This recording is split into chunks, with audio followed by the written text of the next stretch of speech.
Bueno, damos las buenas tardes a todos desde la biblioteca de la Universidad de la Frontera, a nuestra comunidad universitaria, a los que nos están siguiendo por redes sociales. Es un hito importante, significativo contar el día de hoy con Rodrigo Garmi, con su texto último, El fantasma portaliano, arte de gobierno y república de los cuerpos, edición Eufro.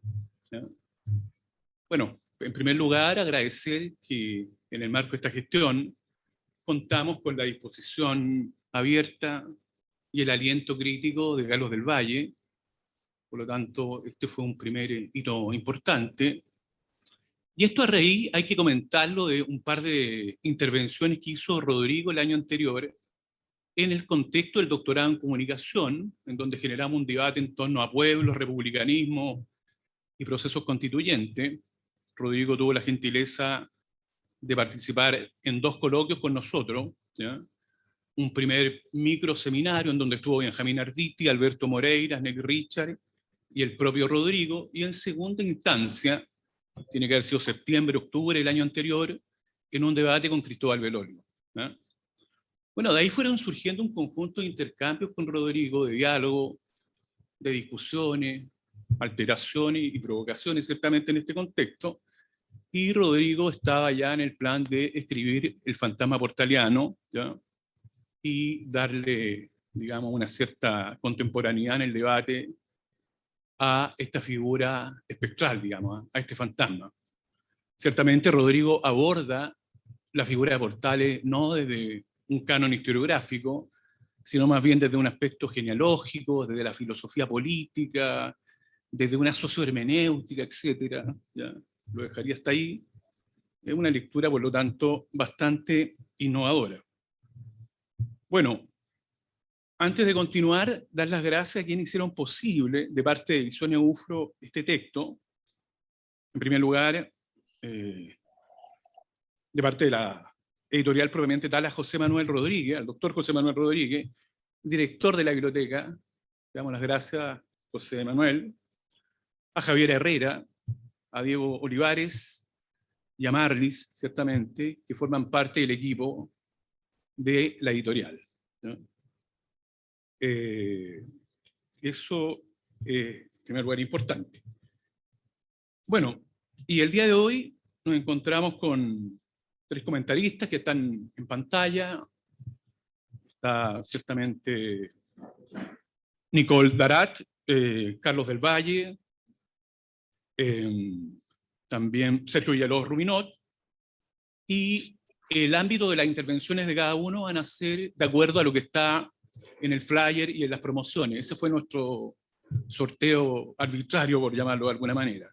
Entonces voy a comentar los currículums de cada uno de ellos y posteriormente comienzan las intervenciones que yo les escribí ya a ellos que tienen que hacer un desgastante esfuerzo de síntesis para que cada exposición vaya del orden de 15 minutos y posteriormente puedan hacer algún comentario final de precisión, algún suplemento o alguna postilla.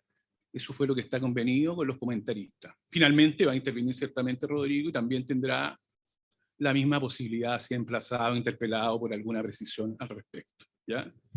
Bueno, voy a leer los currículos. Nicole Darat es doctora en filosofía y máster en filosofía, mención filosofía moral y política por la Universidad de Valladolid y Salamanca, y es profesora por la Universidad Metropolitana de Ciencias de la Educación. Es académica de la Universidad Adolfo Ibáñez, y sus principales líneas de investigación son la filosofía política moderna y la teoría política feminista, temas sobre los cuales ha publicado variados artículos y capítulos de libros. Es miembro de los colectivos Ruta Feminista y Comunes. Entre sus publicaciones más recientes se encuentran Redefiniciones de lo político, la democracia feminista y el interés de las mujeres, y el capítulo Empoderamiento en el ABC del neoliberalismo 3, editorial Comunes nuevamente. Por su parte, Carlos del Valle, que es director, al mismo tiempo donde estamos, Dirección de Biblioteca y Recursos de Información, es profesor titular en la Universidad de la Frontera. Fue decano, Carlos, durante 9 años de la Facultad de Educación, Ciencias Sociales y Humanidades. Es investigador de la Universidad de Groningen, Países Bajos, y profesor visitante de la Universidad Sapienza, Roma, ciertamente Italia. Carlos también es doctor en comunicación por la Universidad de Sevilla, España, postdoctorado en comunicación, medio y cultura por la Universidad Nacional de La Plata, ciertamente Argentina, y postdoctorado en estudios culturales por la Universidad Federal de Río de Janeiro. Ha realizado, Carlos, más de 200 publicaciones especializadas en español, inglés, francés, portugués, y recibió el reconocimiento al mérito profesional del Colegio de Periodistas de Chile. Ahí me tienes que precisar, seguramente el año lo tengo un poco extraviado, no sé si es el 2016, pero ahí me corrige Carlos. Está próximo, Carlos, también a publicar su nuevo texto, Crítica de la certeza moral, cultura y comunicación. Continúo. Son currículos extensos esto, ¿eh? Sergio Villalobos Ruminot es profesor de literatura y estudios latinoamericanos en la Universidad de Michigan, Estados Unidos. Realizó estudios de sociología y filosofía en Chile y su doctorado en literatura latinoamericana en la Universidad de Pittsburgh, año 2003, Estados Unidos. Entre sus publicaciones están los libros Asedio al fascismo, del gobierno neoliberal a la revuelta popular, AA Editores, Santiago 2020, La desarticulación, epocalidad, hegemonía e historicidad, Santiago 2019, Heterografías de la violencia, Historia, nihilismo, de construcción, La Cebra, Buenos Aires 2016, y Soberanía en suspenso, Imaginación y violencia en América Latina, La Cebra, Buenos Aires 2013. El año 2002, Sergio publicó una edición de las conferencias de Ernesto Laclau en Chile, con el título de Hegemonía y antagonismo, el imposible fin de lo político por cuarto propio. Ha traducido de John Berger los libros Subalternismo y representación, argumentos en Teoría Cultural, Iberoamericana, Madrid, 2003, Políticas de la Teoría, Ensayos sobre Subalternidad y Hegemonía. También tiene Sergio otras publicaciones, digamos, como Mito de Construcción, Notas sobre la Revuelta, Mito de Construcción y Revuelta, Notas sobre Fulvio Jesse, Diálogos Mediterráneos, Brasil 2018, Comunismo Sucio, Ponierica, México 2018, Acerca de la posibilidad de una democracia salvaje, Pensamiento al margen, Madrid 2018, entre otras publicaciones que tiene Sergio, ¿no? Bueno, por su parte, nuestro autor acá, Rodrigo Carmi Bolton, es doctor en Filosofía, Universidad de Chile, profesor del Centro de Estudio Árabe y el Departamento de Filosofía de la Facultad de Filosofía y Humanidades de la Universidad de Chile, y entre sus publicaciones se encuentran Política de la Interrupción, ensayos sobre Giorgio Agamben, por editorial Escaparate, junto a Tulian Jun, tiene Biopolíticas, Gobierno y Salud Pública, Miradas para un diagnóstico diferencial, por editorial 8 libros, también Políticas de la Encarnación para una genealogía teológica de la biopolítica, por editorial Unipe, Buenos Aires, 2014, Escritos Bárbaros, ensayos sobre razón imperial y mundo árabe contemporáneo, el LOM 2016, perdón. Columna Fugaletti, Rodrigo Carmi fue editor de Estudio en Gubernamentalidad, ensayos sobre poder, vida y neoliberalismo, ediciones comunes, año 2018, con Mauricio Amar, Cuncille, Kamal, Rodrigo tiene Narva, 3 ensayos sobre Palestina, a través de Ediciones del Desconcierto, año 2018. Fragmentos de Chile, de Rodrigo, ciertamente, editorial AA, Santiago, 2019. Rodrigo, también otro libro, Intifada, una topología de la imaginación popular, por Metales Pesados, Santiago, 2020. La anarquía de los comienzos, que es un texto publicado en 2020. Tiene también Rodrigo, junto a Miguel Carmona, Benjamín Figueroa, Averroa, Introspectivo, Ensayos sobre Intelecto, Imaginación y Potencia, ediciones AA. finalmente, el libro que tenemos acá, El fantasma portaliano, Arte y Gobierno y República de los Cuerpos a través de ediciones UFRO, ¿ya? Bueno, ahí doy lectura esencialmente a los currículum de cada uno de los comentaristas de esta actividad, y parte Nicole, te damos la bienvenida a nuestra comunidad, Nicole, y tiene algo así como 15 minutos en primera instancia. Muy bienvenida, Nicole, un gusto contar contigo. Perfecto, muchas gracias. Bueno, primero que todo agradecerle a Rodrigo por invitarme a presentar su libro y también felicitarlo por el mismo, ¿no? Por poner en circulación estas ideas en el formato de un libro. El fantasma portaliano, entonces, voy a ir rápido en esto, fue escrito a partir de las conferencias del ciclo Nueva Constitución, discutir el presente, imaginar el futuro. El título de este ciclo no llevaba la palabra pasado, sin embargo el libro es sobre Diego Portales, la figura política más importante del siglo XIX chileno. El libro es en cierto sentido sobre el pasado, sobre la configuración de los discursos del pasado, pero es también sobre cómo su sombra se cierne sobre el presente y quizás sobre el futuro, o más bien sobre la urgencia de disipar su sombra de nuestro futuro. De ahí también la importancia de hacer la presentación de este libro ahora, cuando se acerca el plebiscito de salida y tenemos una oportunidad para conjurar el fantasma portaliano positivizado en la Constitución de 1980. La palabra imaginación atraviesa todo el texto y ha sido la que ha guiado mi lectura. En el extremo opuesto a la imaginación encontramos el peso de la noche, la conocida expresión portaliana para asignarla a nuestro orden. El texto de Rodrigo puede ser leído como un revés del texto de Alfredo Jocelyn Holt, donde el concepto que se persigue es precisamente el orden, y el siglo XX para el historiador sería la búsqueda de un orden que, en sus palabras, deberíamos tener pero no hemos tenido. Portales es extremadamente pragmático, no cree que en el momento presente sea posible alcanzar el orden. La materia prima, tanto de la élite como del pueblo, es imposible un orden legal racional como quisiera la República liberal, pero ya tampoco es posible el orden señorial tradicional. Atrapado entre dos imposibles, Portales sostiene que solo la inercia del pueblo podrá asegurar un cierto orden que haga posible el gobierno. El ensayo de Rodrigo es entonces su revés, porque al deseo de orden contrapone la imaginación. Si la tesis escéptica portaliana, donde el peso de la noche sustituye al orden para un pueblo que no es virtuoso, se contrapone a la confianza en un orden legal racional propio de la República Liberal, la imaginación que Rodrigo pone en circulación en su ensayo contrapone la democracia como el gobierno de los muchos pobres, del demos, al orden legal racional, a la República del Orden, como la denomina Rodrigo en un pasaje. República del orden versus democracia, orden versus imaginación. ¿Cómo se sitúa ahí el fantasma portaliano que sigue acechándonos? La República del Orden, orden que para Portales en verdad es pura facticidad, se construiría, escribe Rodrigo, a partir del fantasma de la monarquía. La República reemplazaría a la monarquía cambiando el poder político de manos, aunque hay una suerte de continuidad del orden económico y social. Lo que el peso de la noche garantiza es que bajo ese aparente cambio de la fuente de legitimación del poder se mantenga el mismo orden económico y social, pues las élites deben mantener como sea el control económico y social, y el poder político será un medio para ello.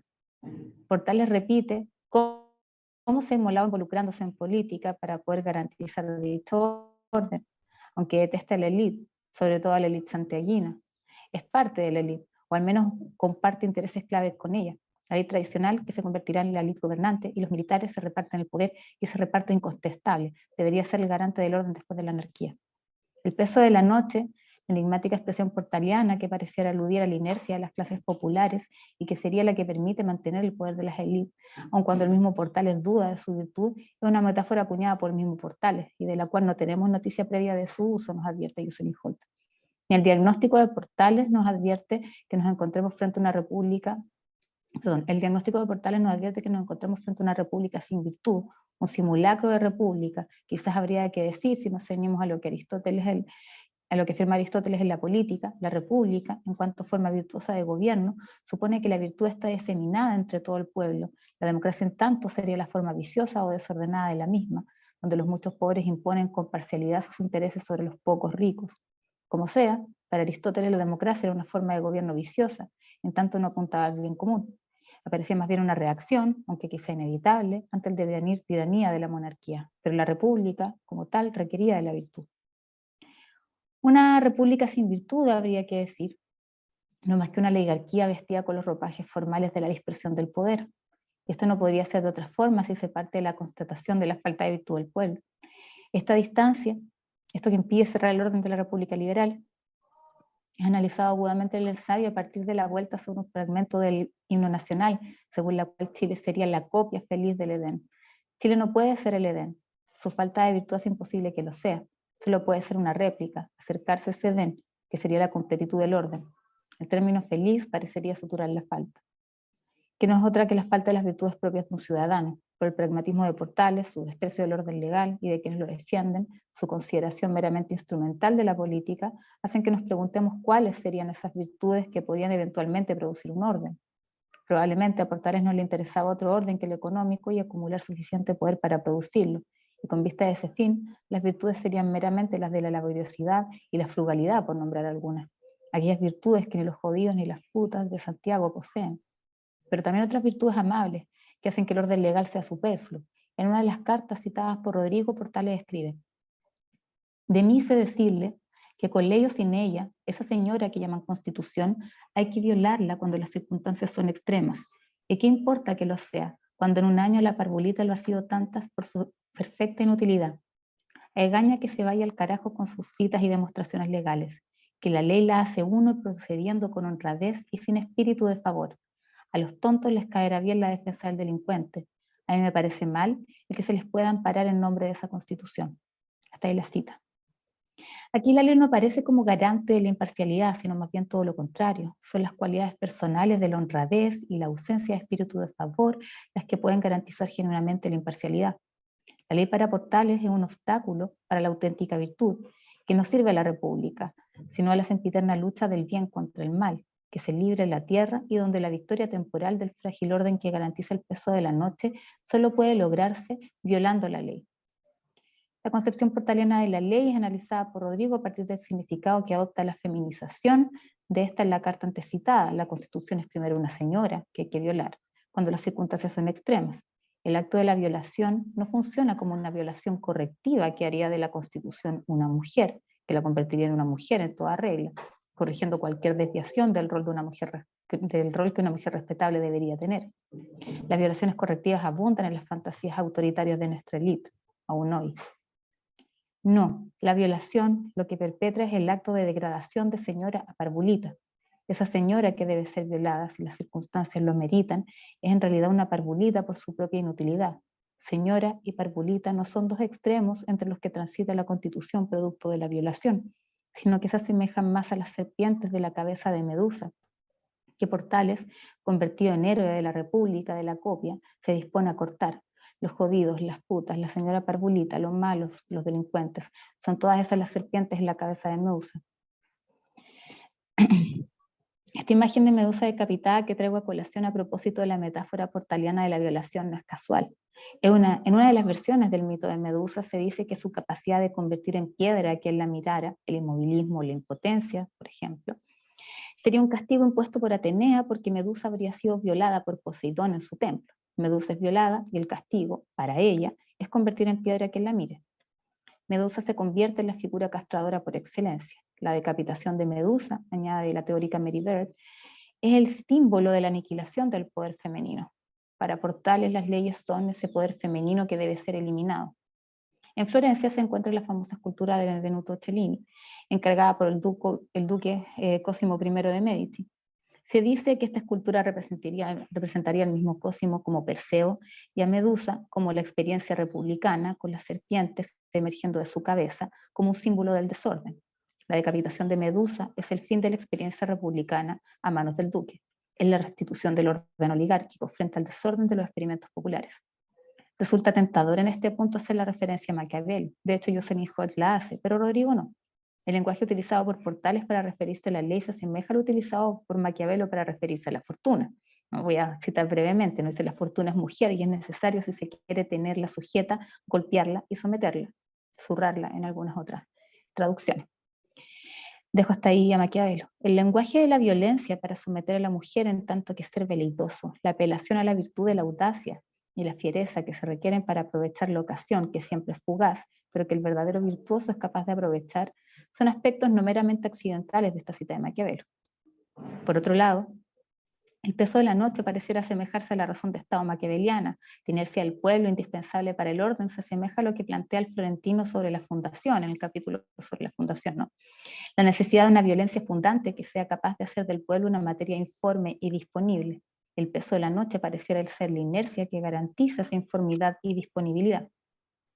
Pero si bien Maquiavelo le recomienda esta fundación violenta a un príncipe nuevo, no debemos dejar de prestar atención a que el autor está lejos de considerar al pueblo como una masa informe, y uno de los aspectos más rescatados de las tesis expuestas en El Príncipe es la de que mientras el ánimo de los grandi o de los poderosos es dominar, el ánimo del pueblo es el de no ser dominado.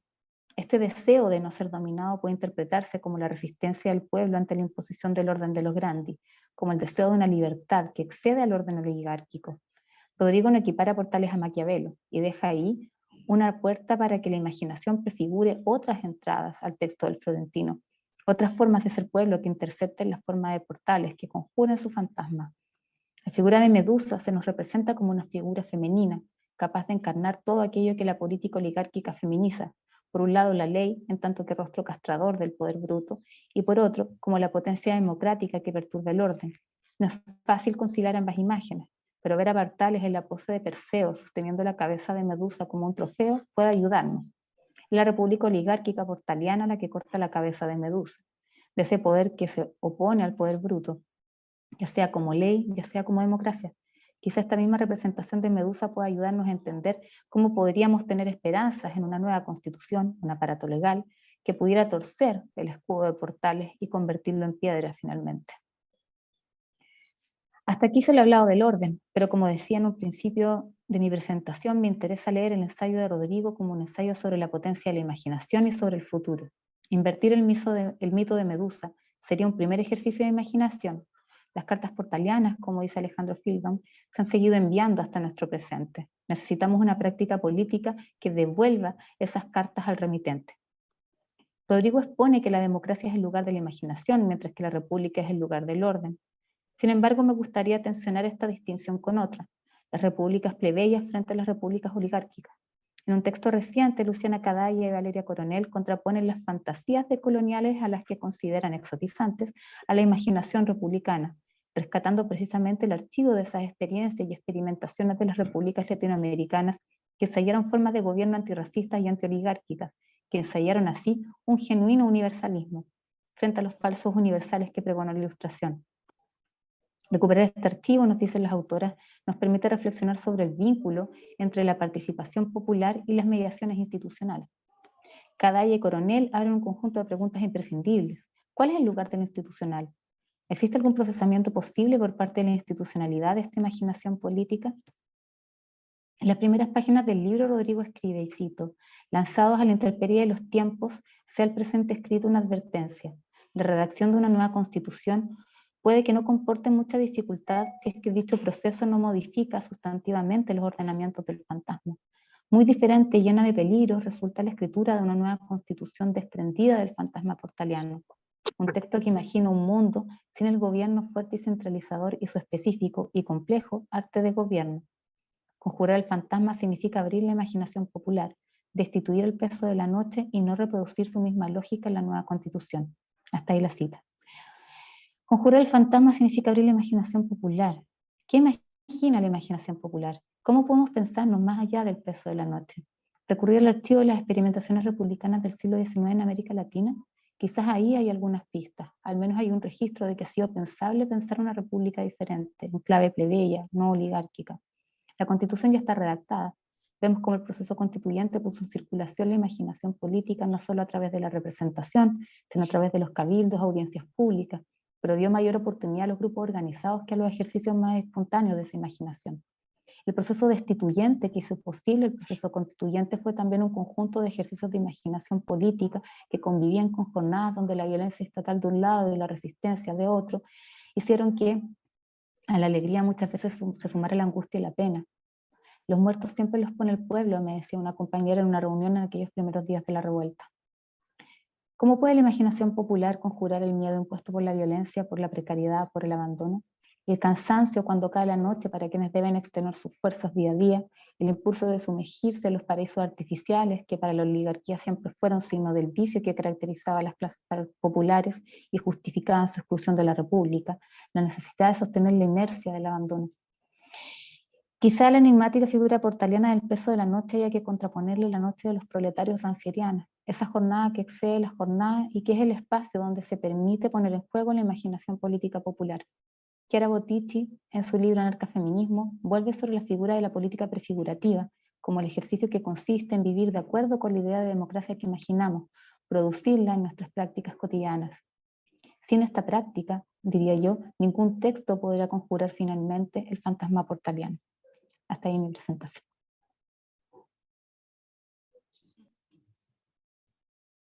Bueno, muchas gracias, Nicole, por tu intervención impecable. Y antes de dar la palabra a Carlos del Valle, una pequeña omisión, saludar también a quienes nos están difundiendo por su plataforma, que es un medio que ha colaborado con nosotros generosamente, y en nombre de Darío Quiroga, nuestro saludo a Alberto Mayol y Alejandra Matus. A todos, el grupo de La Cosa Nostra. Dicho eso, Carlos, quedas con la palabra en torno a 15 minutos. Gracias. Hey, se escucha bien, ¿no? Sí, te escuchamos. Sí, perfecto. Muchas gracias. Bueno, en primer lugar, debo expresar, creo que Mauro, tú has conversado ahí con Rodrigo, pero que inicialmente cuando planteamos recién esta instancia de presentación del libro, supuestamente yo estaría ahí, digamos, también compartiendo presencialmente, pero he tenido que viajar, digamos, a hacer un trabajo pendiente, digamos, de investigación aquí en Argentina. Quiero agradecer profundamente digamos, la confianza, ¿no?, que significa para nosotros como editorial. Ahí está el coordinador de ediciones, ¿cierto? José Manuel Rodríguez. Entonces, ha sido para nosotros muy, muy importante contar con esta señal, digamos, de confianza en nuestra editorial universitaria, ¿cierto? Y todo lo que significa en general una editorial de estas características. Es para nosotros muy importante contar contigo, Rodrigo, como autor en nuestro catálogo, ¿cierto? Y lo que significa eso también para Chile, ¿no? Los temas que se abordan. Que así es un poco el proyecto que también no sé, de alguna manera nos define bastante, ¿no? De tratar de tener siempre estos temas también puestos en discusión. Bueno, en estos momentos tengo la oportunidad de comentar brevemente lo que ha sido esta experiencia de lectura de este texto de Rodrigo Carmi. Y claro, lo he hecho con una pequeña reflexión, digamos, en torno a algunos aspectos que a mí por lo menos me han llamado profundamente la atención, y digo de inmediato, ¿cierto? Es obviamente una experiencia de la lectura de este texto que en algunos aspectos coincidirá, ¿cierto?, con otras lecturas, y en otros no. Bueno, yo quisiera partir diciendo primero que este libro de Rodrigo Carmi, ¿cierto?, que estamos presentando hoy día, El fantasma portaliano, Arte de Gobierno y República de los Cuerpos.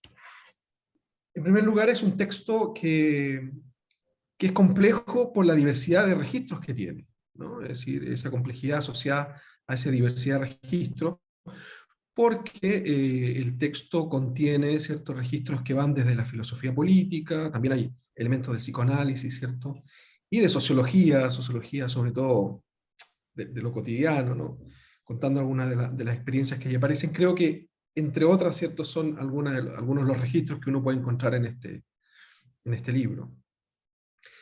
A mí me parece que es muy interesante las claves de lectura que abre el libro, en un contexto muy de actualidad, ¿no? ¿Sí? Como recién planteaba, ¿cierto?, Nicole, es un texto que, si bien se plantea sobre cuestiones muy, muy de actualidad, o por lo menos uno hace una lectura muy clara allí, también hace referencias a un proceso de más larga duración, ¿no? Y yo quisiera centrarme precisamente en esto último, ¿no?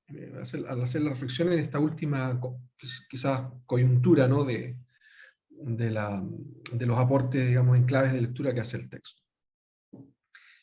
En medio del actual clima que nosotros vivimos como sociedad, ¿cierto? Como país, un clima ciertamente de desconcierto, asociado, ¿cierto? a dos fenómenos recientes, ¿no? Por un lado el post-estallido y por otro lado esta post-propuesta constitucional, ¿no? de la Convención, en que Chile ha entrado en un fuerte debate entre, yo diría, la resignación por un lado y la resistencia por otro lado, ¿no?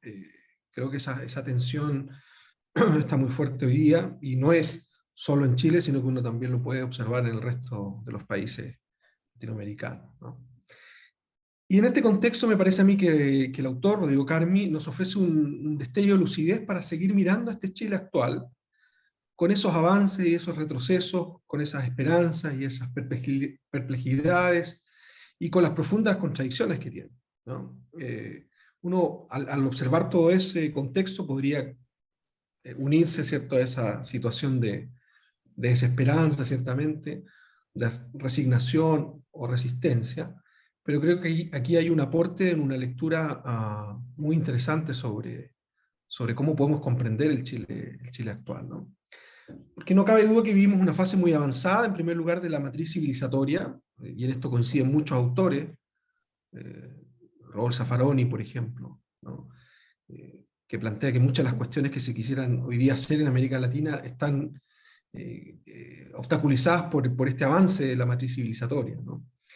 Que va a tener un hito significativo desde la segunda mitad del siglo XIX con la consolidación de los estados nacionales en América Latina, ¿no? Ahí va a haber un punto central en esta matriz civilizatoria, hasta el día de hoy. Es en el marco de esta matriz, de este proyecto civilizatorio, que juega un rol relevante Diego Portales, ese fantasma, ¿no?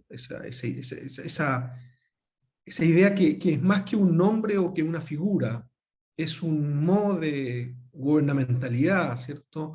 Es un arte de gobierno, ¿no? Hablar de Portales, como se hace la referencia a Portales en el texto también, no es solo esa persona, ¿no?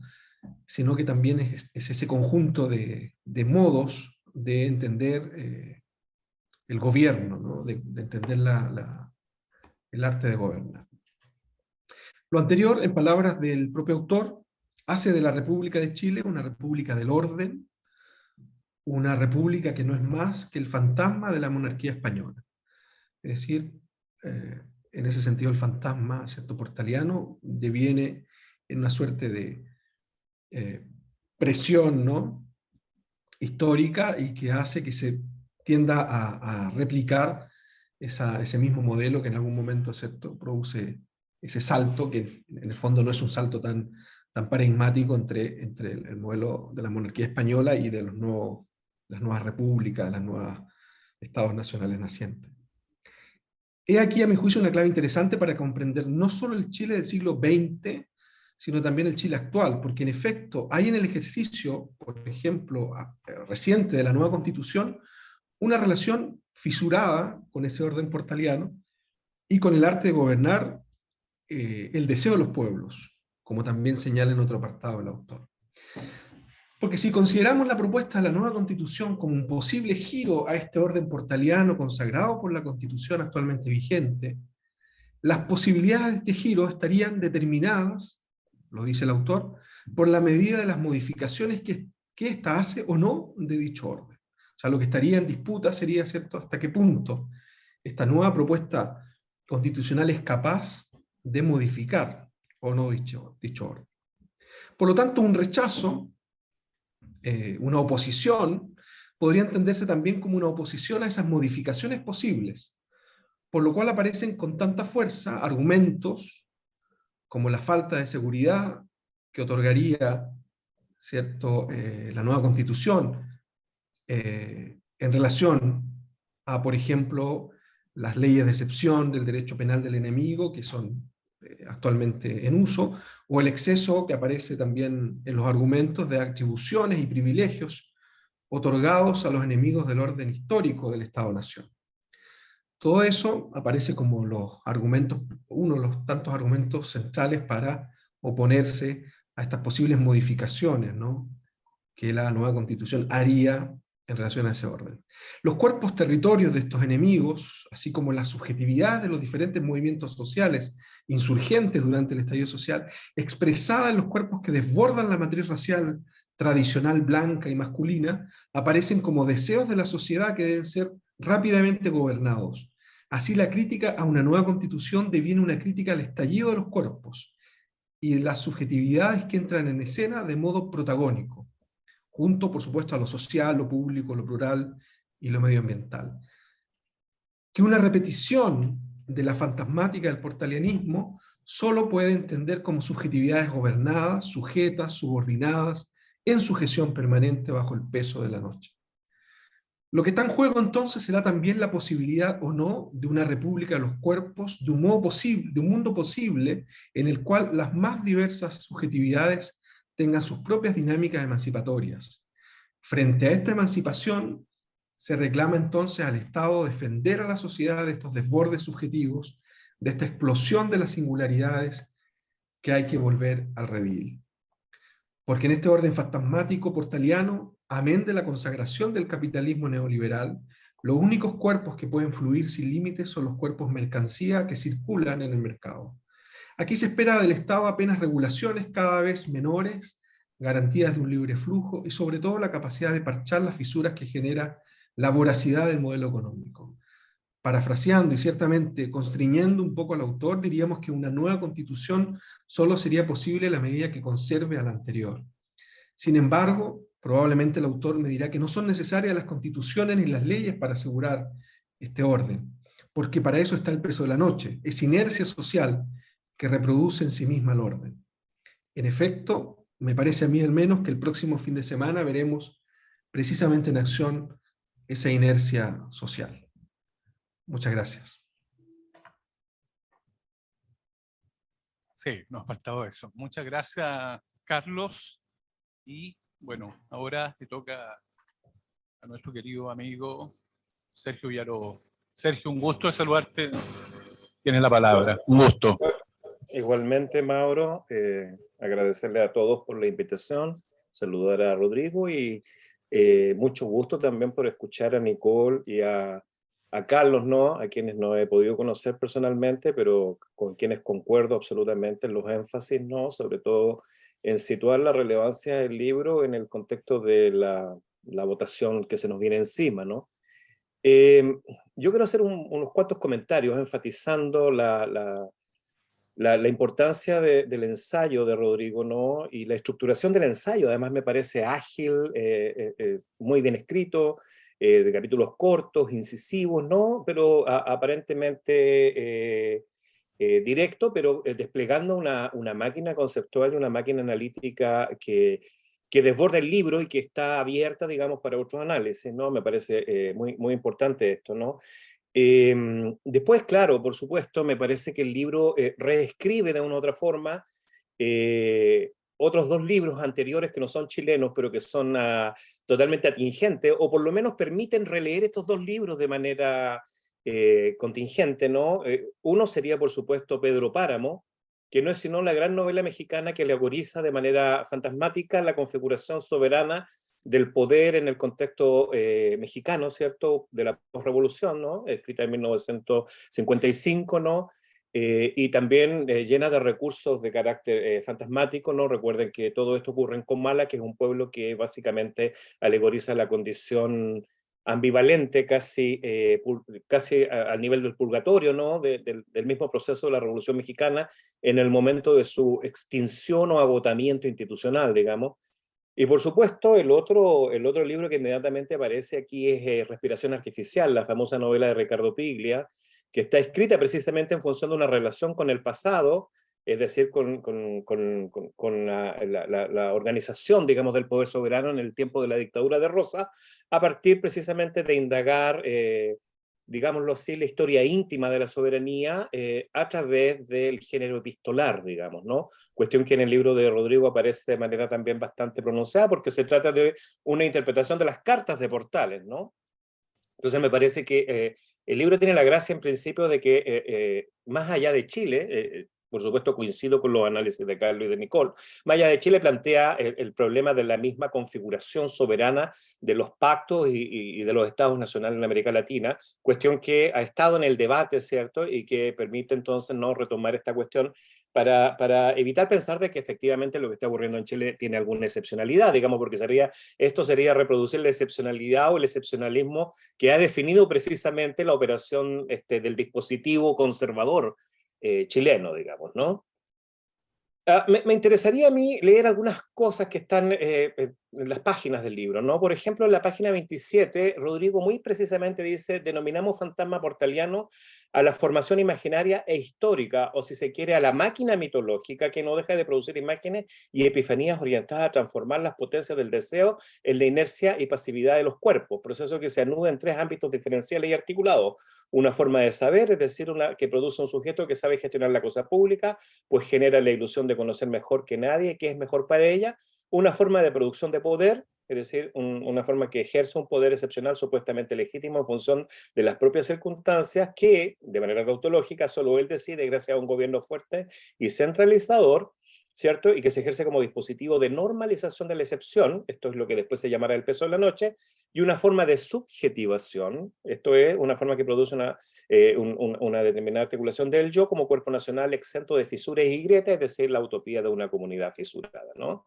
A mí me parece que esta definición es bastante precisa, ¿no? Entonces, en la página 32 aparece lo que, tomando esta figura de Portales, destacada por supuesto por Jocelyn Hall, ¿cierto? Se llama el peso de la noche, ¿no? Que para Rodrigo, en rigor, trata de mostrar la pervivencia de una suerte de prehistoria en el seno de la historia, de ese orden de manufactura histórico-social de tipo fáctico y dictatorial que parece terminar imponiéndose siempre frente al orden jurídico institucional de tipo legal y racional. Ahí me parece que hay una cuestión central, ¿no? Y es que el peso de la noche y el fantasma portaliano operan de manera normativa, productivizando, optimizando los cuerpos, ¿cierto? A partir de la configuración, ¿cierto? De una imagen ideal de la comunidad y del orden que va incluso más allá de la ley, ¿no? Esto es, digamos, de manera sustantiva, una de las mejores articulaciones de la teoría schmittiana de la excepción, digamos, ¿no?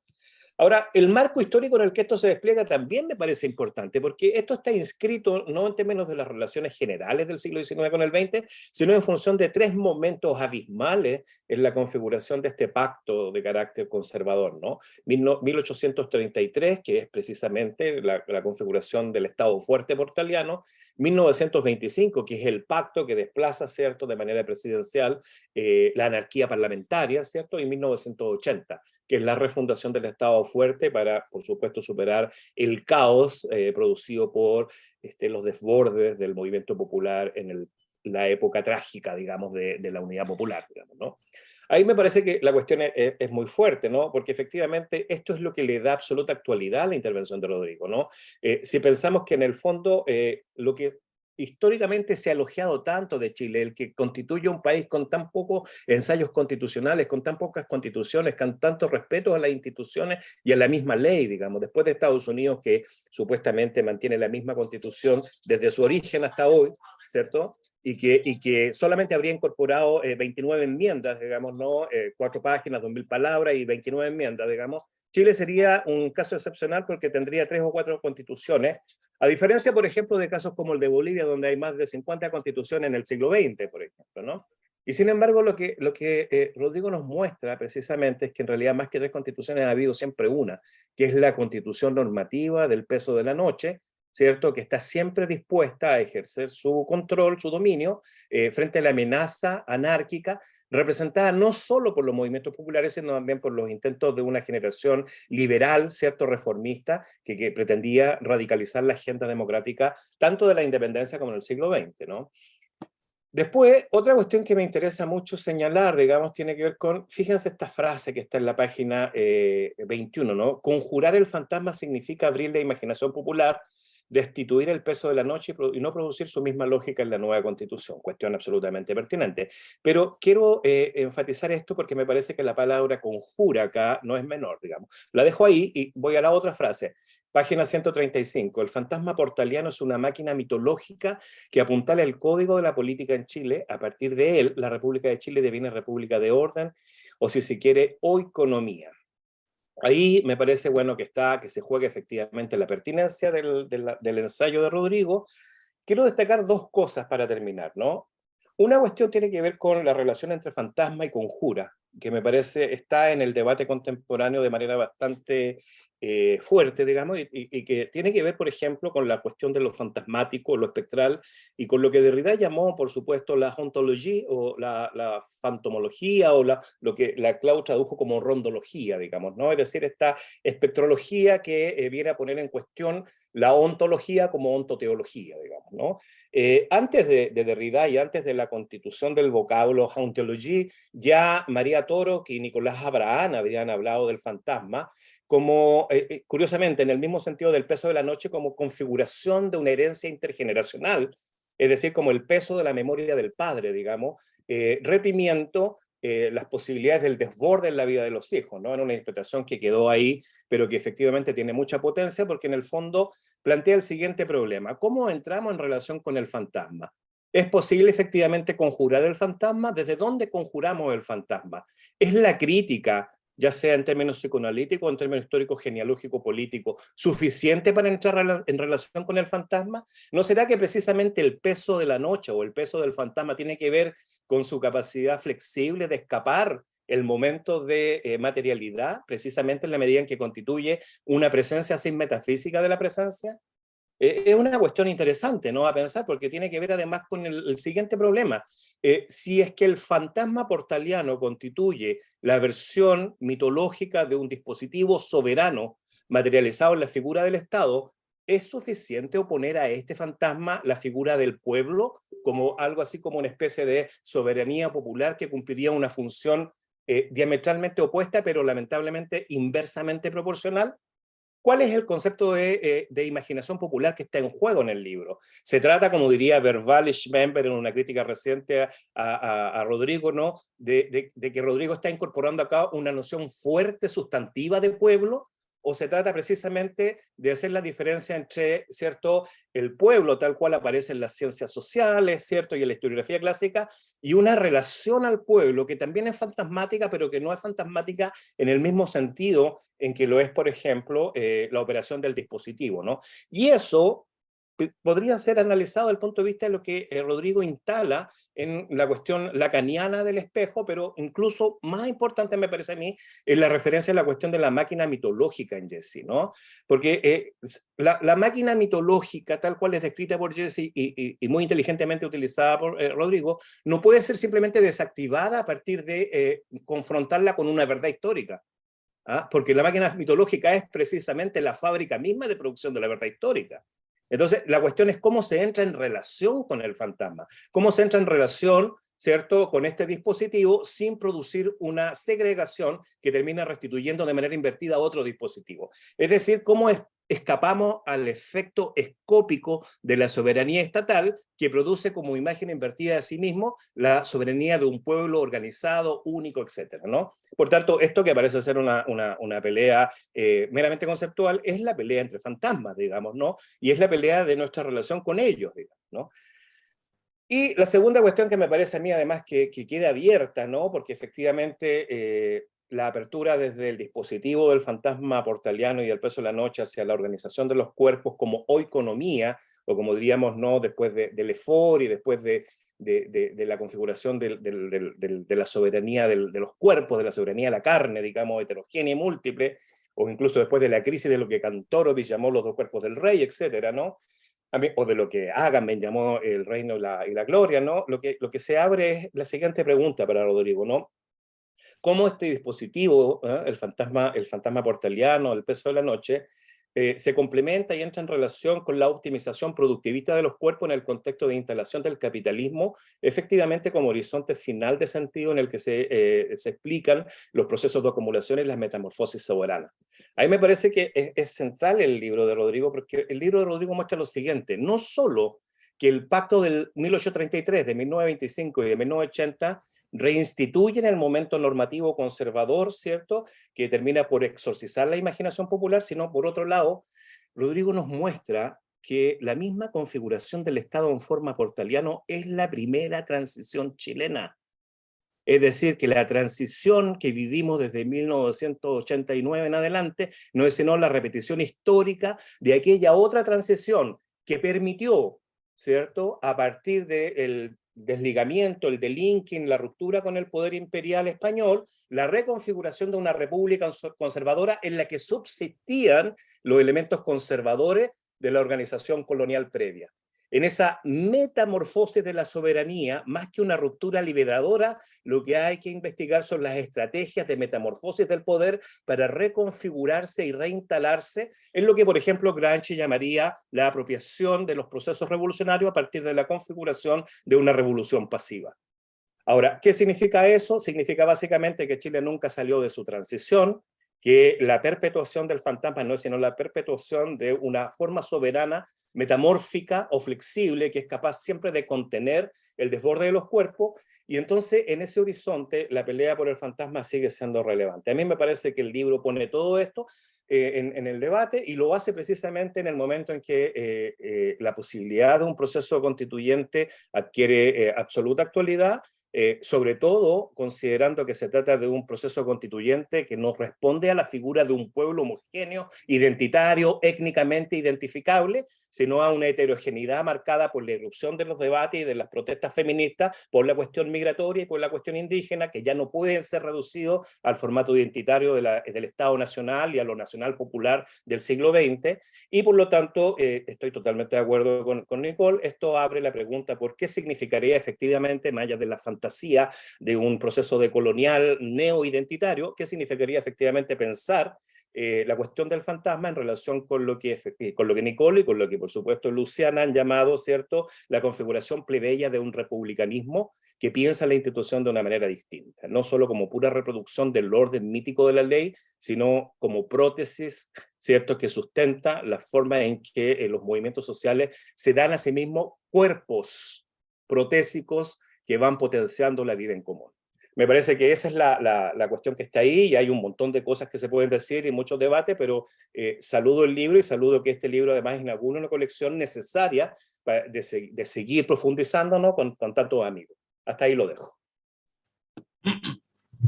Muchas gracias, Sergio, y bueno, valoramos profundamente la densidad crítica de tu intervención. Rodrigo. Bueno, buenas tardes a todos. ¿Ahí se escucha? ¿Sí? Sí. Bueno, quería saludar a todos acá y también saludar ahí a los compañeras que están tras la pantalla, y agradecerles muchísimo por los comentarios, porque verdaderamente me gustó mucho la intervención de Nicole, sobre todo ese reverso de la noche de los proletarios, ¿no?, que resulta clave, ¿no? Lo de Carlos también me parece fundamental, ¿no? Y también lo de Sergio, también a propósito de la pregunta sobre podríamos decir así, la pregunta sobre la axiomática, ¿no? Es la cuestión, el fantasma portaliano como un problema de axiomática, ¿no? Es decir, de producción y reproducción del capital, ¿no? Voy a tocar solamente 7 puntos en los cuales no voy a decir qué es lo que dice el libro, porque si no, no tendría sentido el lanzamiento, sino más bien marcar algunos puntos que me parecen importantes, ¿no? La primera cuestión es que este libro en realidad es más bien un mosaico, ¿ya? Y tiene un carácter totalmente fragmentario, ¿no?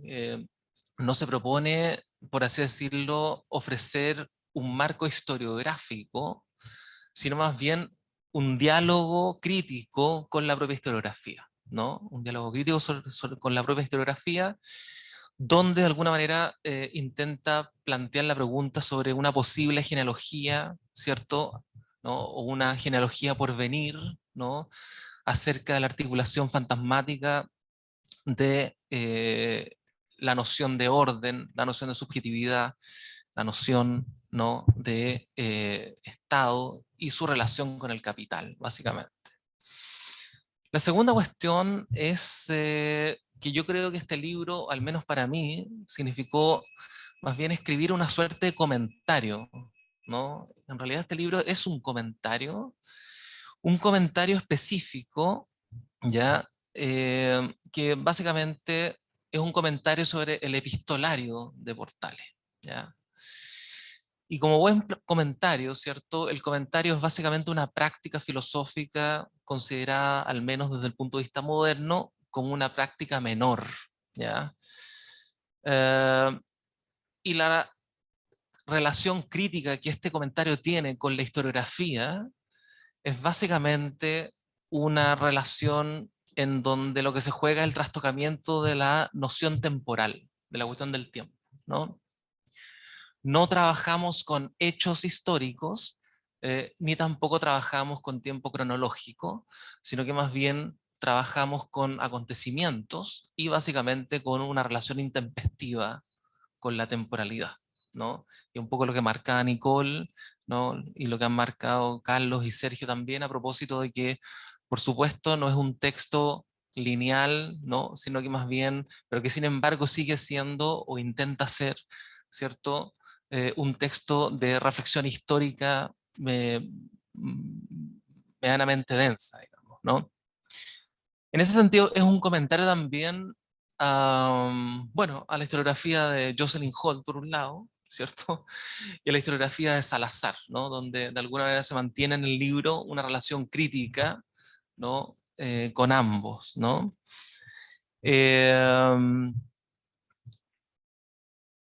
Otra cuestión que me parece clave, ¿cierto? Que lo subrayaba los expositores, ¿cierto? Es que, claro, la cuestión clave del libro es que desilvanar la cuestión del fantasma, ¿ya? A propósito de pensar el problema de la continuidad, ¿no? Es decir, la oligarquía, el mundo conservador, la estructuración de la República de Chile, ¿no? Obedecería, por así decirlo, a propósito de la cuestión transicional que marcaba Sergio, ¿ya? A la instalación de un dispositivo de continuidad, ¿sí? Es decir, continuidad de la monarquía respecto a la república, continuidad de los distintos momentos de la república, digamos, la constitución, el pacto de 1833, el pacto de 1925, el pacto de 1980, como una marca de continuidad, ¿no? Eh, Creo que el problema precisamente que planteo es el problema de la continuidad, ¿no? El problema de la continuidad, ¿no? El continuo histórico como un problema, ¿no? Otro aspecto que me parece importante, que de alguna manera el comentario de Carlos, de Nicole y de Sergio lo bordean, ¿no? Y lo plantean como pregunta también, es que el ensayo tiene una apuesta, digámoslo así, destituyente, ¿no? Es decir, abre la cuestión de la destitución y tiene un objetivo fundamental en todo el libro, creo yo, que es básicamente destituir el carácter excepcionalista que configuró a la República de Chile, ¿no? Esa es como la cuestión fundamental, la idea de que, ¿no?, de izquierdas a derecha, ¿no?, se tiende permanentemente a situar la idea de que Chile es una excepción porque alcanzó el socialismo a través de la democracia, o porque barrió con el comunismo gracias a la dictadura de Pinochet, ¿no? Es el país excepcional en cualquiera de los lugares. Me parece que justamente hay una fórmula de esa excepcionalidad, no solamente en el epistolario portaliano, sino también justamente en lo que subrayaba Nicole, ¿no?, del el himno nacional, ¿no?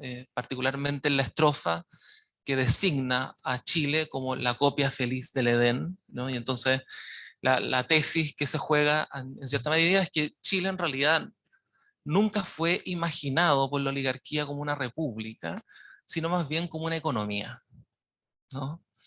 Es decir, que el problema de Chile es un problema, el problema político de Chile es un problema que tiene que ver con los modos de administración, cómo se gobierna, cómo se administra y básicamente en qué medida esa administración, ese gobierno, se somete a una premisa del orden y a una forma particular del orden, ¿cierto?, donde se enclava precisamente el fantasma portaliano, que es el dispositivo, como lo han dicho, ¿cierto?, de manera mucho mejor que yo, ¿cierto?, los expositores, ¿no?, que es un dispositivo, digamos, que transforma y dociliza las potencias de los cuerpos, ¿ya?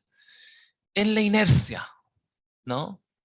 Es decir, un poco lo que Salazar criticaría de esta idea del pueblo concebido como un pueblo pedigüeño, ¿cierto? El pueblo pedigüeño, que es el pueblo que de alguna manera está completamente sometido, ¿no?, al peso de la noche, y por lo tanto inercializado, es decir, transformado su cuerpo en pura inercia, en el sentido más newtoniano de la palabra, ¿no? El principio de inercia es precisamente el de un cuerpo que sigue una trayectoria inmóvil a no ser de que otro cuerpo lo impacte, ¿no? De alguna manera, la premisa del peso de la noche es el de una tecnología que transforma la potencia erótica de los cuerpos, de los pueblos, ¿cierto?, en cuerpos puramente inertes, totalmente cindidos de esa misma potencia, ¿no? Esta sería como la cuestión sobre la cual se sostiene la idea del fantasma, en el sentido de intentar destituir, ¿cierto?, esa mitología histórica de ser la excepción y de aplicar la excepción para todo, ¿no?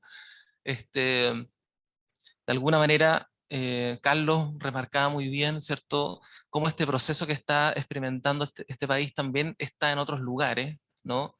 Y bueno, lo que me ha tocado a mí particularmente es siempre de alguna manera contrastar hasta cierto punto el proceso chileno actual con el proceso tunecino, ¿no?, que logró justamente el caso tunecino, ¿cierto?, armar una asamblea constituyente, marcar una nueva constitución, pero de alguna manera, por presión de la figura del capital sobre todo, ¿no?, termina en una debacle que sigue latente hasta el día de hoy, sigue vigente hasta el día de hoy, ¿no?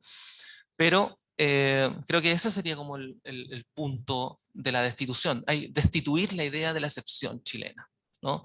Destituir la idea de que Chile es un oasis, ¿ya?, como lo marca Eizaguirre, destituir la idea de que somos tan especiales, ¿no?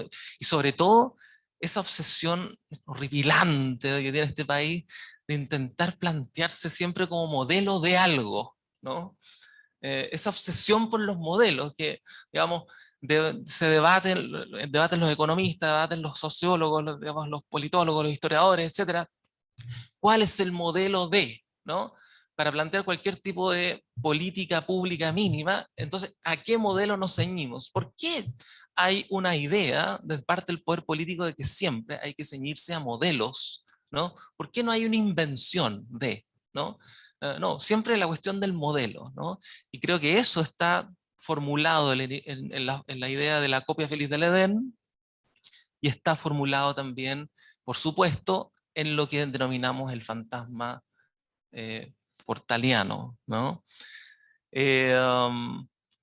Bueno, y finalmente señalaría, digamos, que el fantasma portaliano es lo que permite anudar de una manera singular, ¿cierto?, y axiomática, es decir, una manera que logra adaptarse históricamente, ¿no?, a las transformaciones que experimenta el propio capitalismo, ¿no? Es decir, hay un fantasma portaliano del siglo XIX, hay un fantasma portaliano del siglo XX, que está cristalizado en la Constitución del 25, y hay un fantasma portaliano también de la segunda mitad del siglo XXI, por así decirlo, que sería cristalizado en la Constitución de 1980, ¿no? Entonces, estamos en un momento crítico de suspensión del fantasma portaliano, no del derrocamiento del fantasma, pero sí de la suspensión, de la puesta entre paréntesis, de alguna manera, de esa máquina,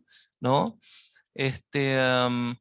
Y que de alguna manera es una máquina que por lo tanto, ¿no?, ha logrado articular, ¿no?, la dualidad Estado-capital, digamos. O sea, cómo se vincula el Estado con el capital, ¿no?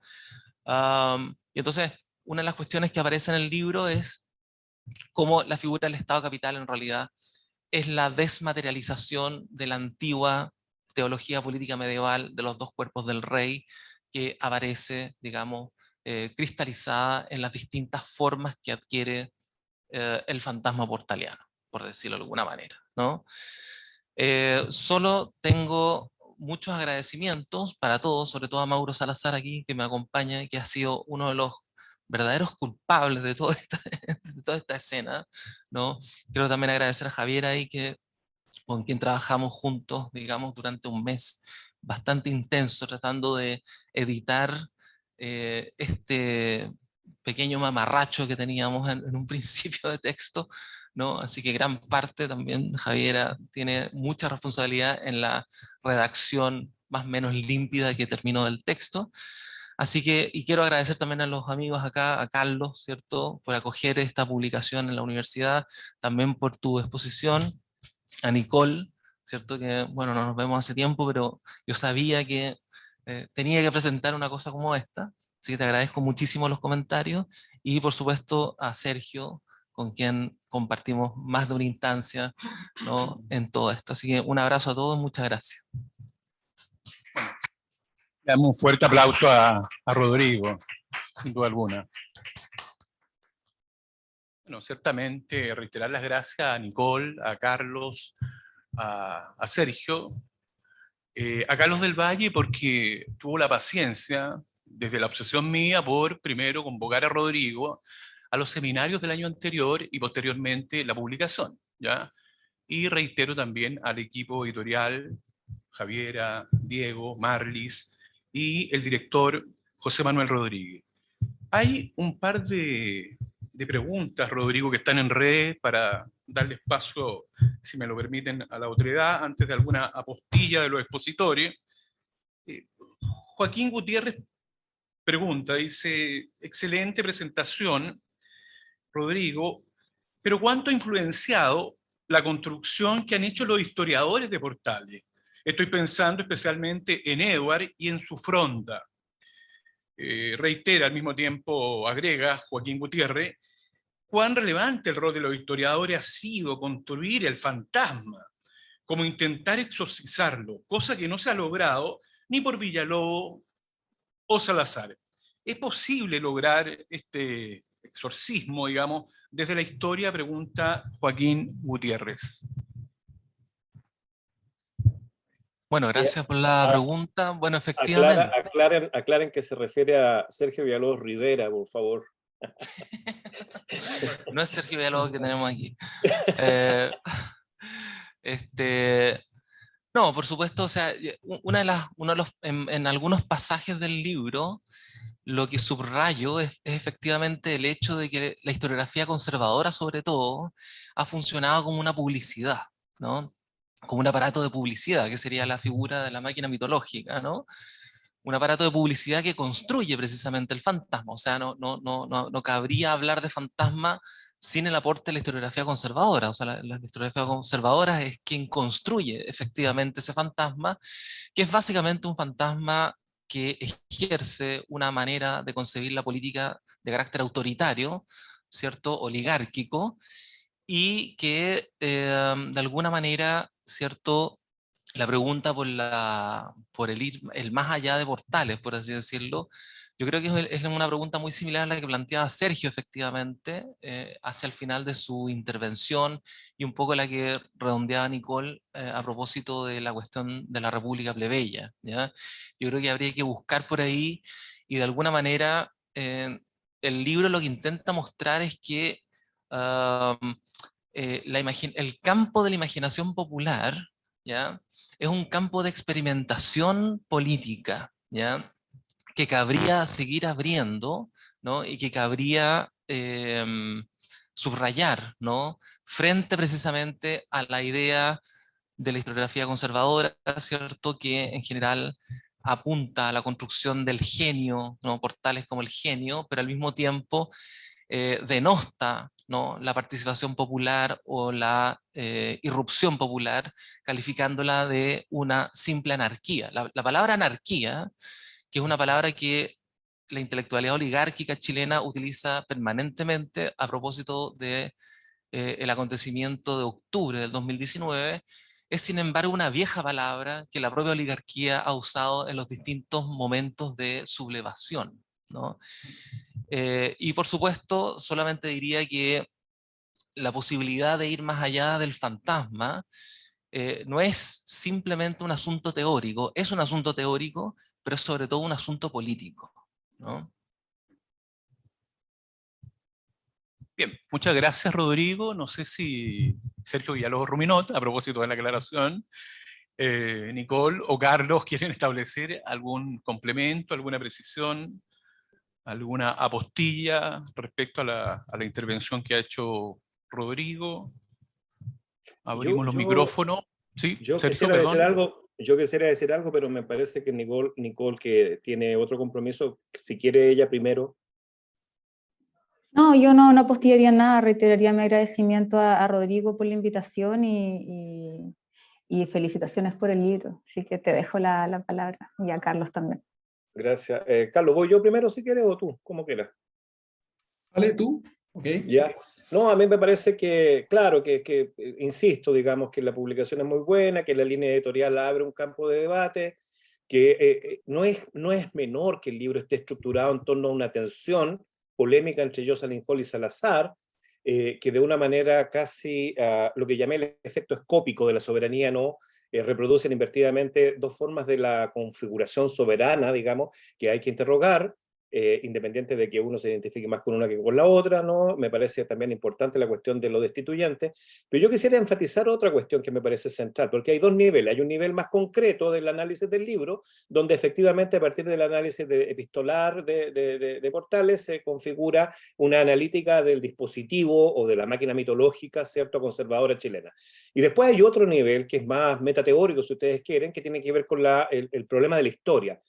Por tanto, la pregunta que te hacían en el YouTube, ¿no? Una pregunta muy importante, porque no es que la historiografía tenga como tarea superar esto, sino que la historiografía está atrapada en una determinada concepción de la historia. Y lo que está en juego acá es una teoría de la historia que esté en tensión con los presupuestos de continuidad, racionalidad, unidad, despliegue, totalidad, arqueoteleología, etcétera, etcétera, etcétera, que configuran el horizonte metafísico en el que tanto la izquierda como la derecha siguen habitando.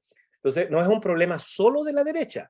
Esa es la segunda cuestión, ¿no? Y por tanto, no se trata solo de identificar el dispositivo portaliano en aquellas escrituras que lo refieren de manera directa, sino entender cómo este dispositivo también aparece fantasmáticamente en el plus de voces de una escritura de izquierda que festeja la continuidad y que lee la historia como proceso permanente, continuo de emancipación. Porque en todo esto, ¿cierto?, se pone en escena el hecho de que la metamorfosis soberana que permite la continuidad del proceso de captura de las energías experimentales de lo político, ¿cierto?, opere bajo la figura de lo que llamaríamos ahora, ¿cierto?, retomando el concepto de dispositivo fantasma portaliano, que opere bajo la figura de una especie de religión civil en la que comparecen, en la que copertenecen los diversos sectores de la imaginación política latinoamericana. Esta religión civil no es sino una forma secularizada del pacto teológico político y por tanto la operación destituyente que está en juego no es solo contra el uso de la figura de Portales, sino contra toda forma de religión civil que sigue apostando por una configuración trascendental de lo institucional, del derecho. Por eso entonces yo estaba totalmente de acuerdo con abrir la problemática de una nueva relación con la Constitución y con la ley, más prostésica, si ustedes quieren, más artificial, más experimental y no sacralizada desde el punto de vista de lo que llamaríamos la religión civil. Y esto es lo que estamos llamando republicanismo plebeyo, o republicanismo, cierto, anárquico también. Eso diría yo, nada más. Bueno, muchas gracias, Sergio. Y bueno, una de las intenciones, ciertamente, la publicación del Fantasma Portaliano tiene ciertamente que ver con algo que tú señalaste anteriormente, hacernos parte del debate, desde el pluralismo hermenéutico, lateralizar y dar cierto oxígeno a lo que está ocurriendo en este país a propósito del hito del 4 de septiembre. Carlos, una última Sí, por intervención, supuesto. perdón. Sí, yo me querría centrar en dos ideas. Una, lo que enfatizó bastante en su presentación ahora Rodrigo, y también se había dicho en algunos comentarios, es que efectivamente el fantasma portaliano es una cuestión axiomática, ¿no? Se plantea como tal, y por lo tanto es una cuestión de economía política también, ¿no? Fuertemente, ¿no? O sea, política en el sentido que ya lo ha aclarado bastante Rodrigo, ¿no? Tiene esa dimensión, pero también hay una cuestión económica sin duda, porque algo que probablemente sostiene esta espectralidad, ¿no?, en el tiempo, esto fantasmal en el tiempo, tiene que ver probablemente con ese tipo de dinámicas, y uno muchas veces discute si en realidad es lo político lo que está en disputa, y se detiene y termina diciendo, bueno, parece que es lo económico lo que está finalmente detrás también en disputa, ¿no?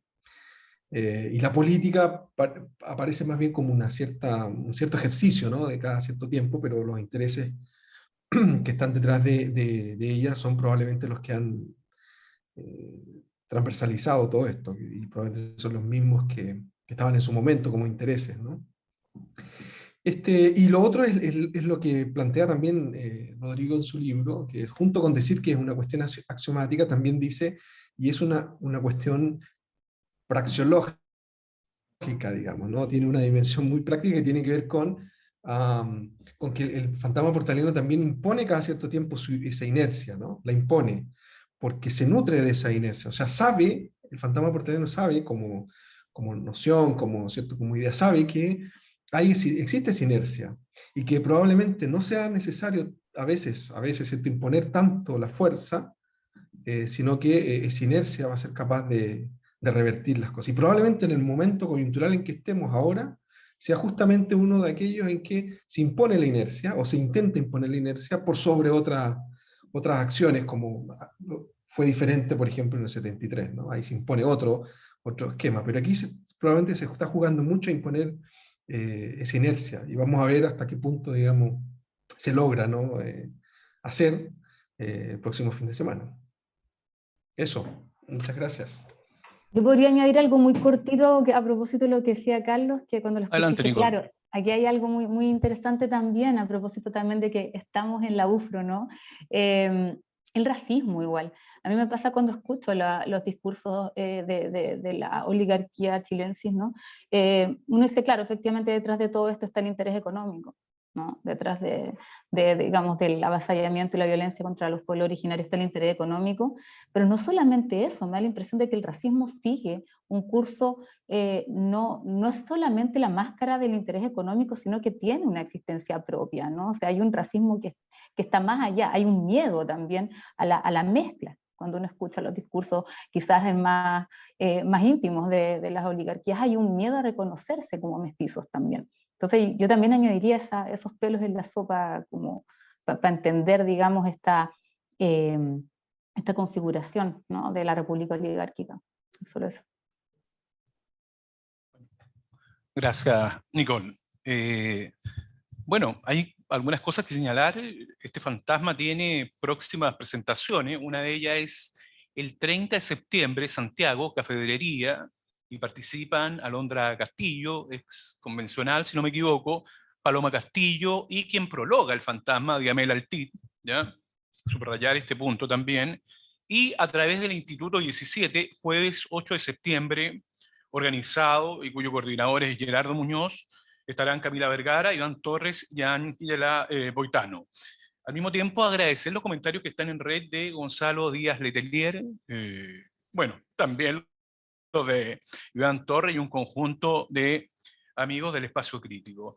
Para mí es relevante esto, digamos, por UFRO, por la editorial, por la confianza que nuevamente nos da la energía crítica Carlos del Valle, porque yo le comentaba a mi apreciada y muy querida Nelly Richard que una de las cosas que trabaja Rodrigo en los últimos 5 años, ya con la tesis destituyente, en donde nos devuelve a una cierta lectura de Agamben, a Furio Yese, autores que ciertamente conocen rigor, Sergio Villalobos, me dejaste con el comentario anterior, es que la destitución en el caso de Rodrigo de la máquina mitológica rompe los contratos intelectuales, no solamente del mainstream en Chile, sino también de una cierta topografía crítica. Por lo tanto, romper un sistema intelectual y salpicar la escena con los efectos que tiene, me parece una cuestión absolutamente alentadora desde el punto de vista de la criticidad que está instalada en el relato, la prosa, las intervenciones de Rodrigo, en una suerte de fuerte intervención pública que has tenido en los últimos años, y no me queda de la duda, y por eso es muy relevante el punto de vista estratégico programático, que Rodrigo va a quedar ciertamente, debidamente inscrito como uno de los teóricos, o tal vez el teórico, diría yo, de la revuelta más penetrante que hemos tenido en nuestro país. Eso es por lo menos mi apreciación y no tengo ningún recato en decirla públicamente. Así que eso, de un aplauso final, vamos cerrando, entiendo. Gracias a todos.